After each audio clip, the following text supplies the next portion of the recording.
నమస్తే, నేను మీ సాయి.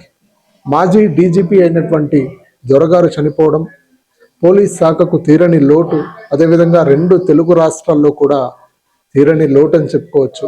ప్రస్తుతం వాళ్ళ ఇంటి వద్ద మనం ఉన్నాం. వారి సిస్టర్ మనతో పాటు ఉన్నారు. వారితో మాట్లాడదాం. సార్ ఎలా ఉండేటోళ్ళు, ఆ రోజు టైం ఎలా గడిచేది, అంటే సార్ ఇంట్లో వాళ్ళతో ఎలా ఉండేటోళ్ళు, ఇవన్నీ కూడా మేడం మాటలోనే తెలుసుకున్నాం. అమ్మ నమస్కారం. అమ్మ, అంటే దొరగారు ఎలా ఉండేటోళ్ళమ్మా సార్ ఇంట్లో? మాకు సొంత తండ్రిలా ఉండేవారమ్మా. చిన్నప్పుడు మా నాన్నగారు చనిపోవడం వల్ల మా అన్నయ్య మాకు తండ్రి, మాకు అందరికీ, మా కుటుంబంకి పెద్ద దిక్కులో ఉండేవారు. ఈ లోటు మా జీవితంలో ఎవరు తీర్చలేదు. ఎప్పుడు కూడా మేమంటే చాలా అభిమానం, చాలా ఆప్యాయతగా, చాలా దీనిగా చూసేవాళ్ళు. ఎప్పుడు మాకు పేరు పెట్టి పిలిచేవాళ్ళు కదా, అమ్మ అని పిలిచేవారు.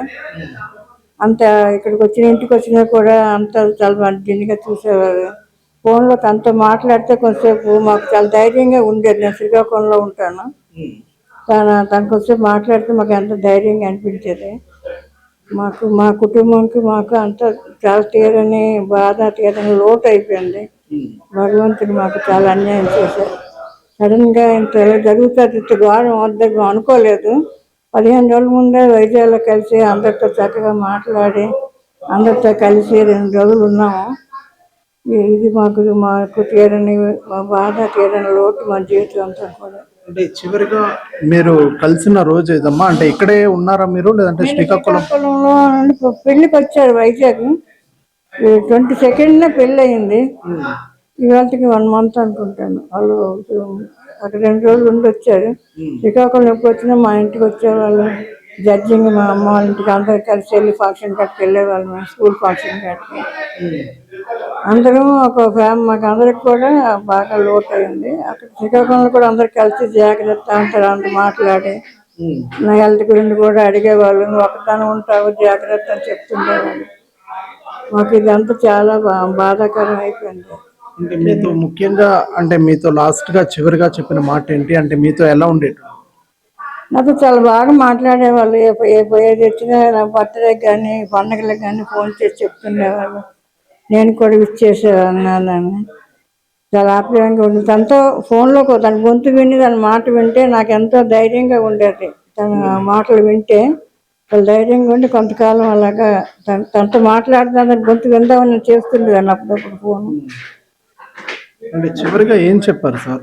చివరికి ఏం అనుకోలేదు. ఇలాగా నేను చెప్పలేదు. పెళ్లిలో కలవడం అంతా మాట్లాడాం, కలిసాం, గాడ్ బ్లెస్ యు అన్నారు అంతే. ఇంకేం చెప్పలేదు. అంతా అనుకోకుండా జరిగిపోయిందమ్మా. చాలా మంది మీ జిల్లా వాసులు చాలా మంది కూడా సార్ ఒక ఇన్స్పిరేషన్ అని చెప్తా ఉన్నారు చాలా దాకా కూడా. అంటే ఏం చెప్తారు?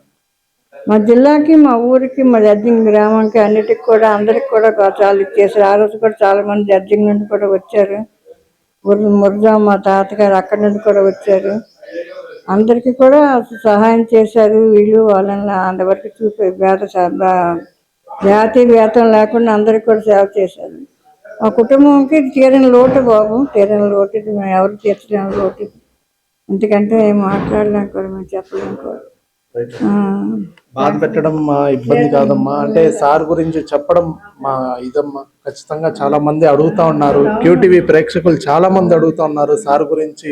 వాళ్ళ కుటుంబ సభ్యులతో ఏం చెప్తారో ఒకసారి కనుక్కోండి అని. అందుకే శ్రీకాకుళం నుంచి కూడా ఇక్కడికి రావడం జరిగింది.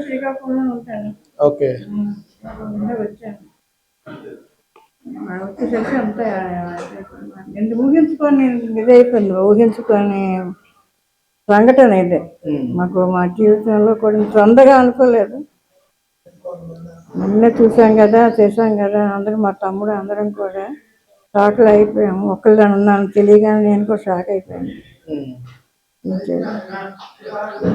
కానీ మా అన్నయ్య లేకపోయినా మా దగ్గరే ఉంటాడు. మా అన్నయ్య మాతోనే ఉంటాడు.